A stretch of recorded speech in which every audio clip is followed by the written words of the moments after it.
The UK tourism industry has been left in dire straits after the post-Brexit restrictions on traveling without a passport have taken effect, causing a significant decline in international visits from citizens of large tourism markets like France and Germany.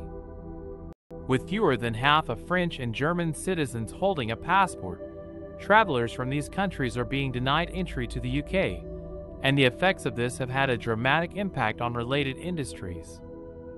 For instance, Le Shuttle report a decrease of over 63,000 passenger vehicles traveling through the Channel Tunnel in the first 2 months of 2023, compared to pre-pandemic levels in 2019. Businesses in the UK's tourist sector have been left in an increasingly precarious position, with far fewer visitors arriving from France and Germany than in previous years.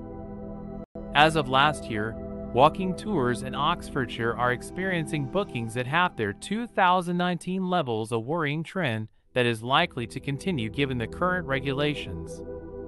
In an attempt to prevent this crisis from deepening, Jersey's government recently announced a pilot project that allows French citizens to enter the island with an ID card, but this is of little comfort to many in the tourism industry, who worry that even more steps will be needed to keep tourists from overseas, particularly from France and Germany, visiting the UK.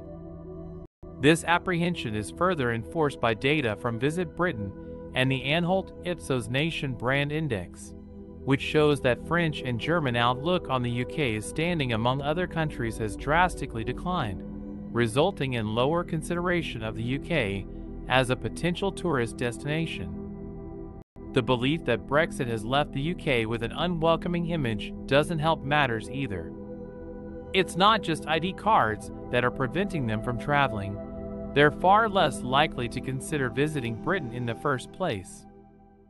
To try and combat this issue and encourage more people from overseas to visit, the Immigration Minister, Robert Jenrick, announced plans for an electronic travel authorization scheme to run from October 2023.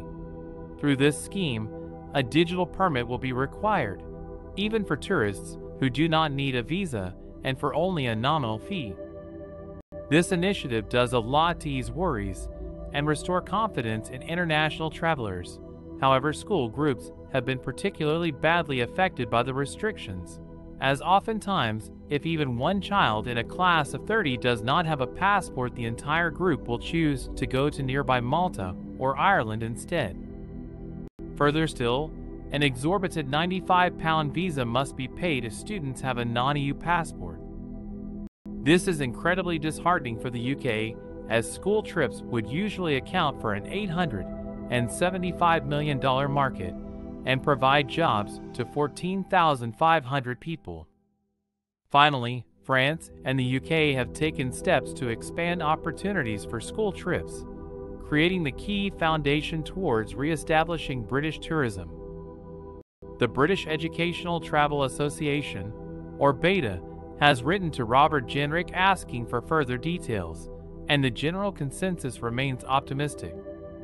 It seems clear that if the UK tourism sector is to get back on its feet, there must be an emphasis on promoting the UK as a desirable location to visit and simplifying the process for visa and passport applications. The tourism industry is a significant economic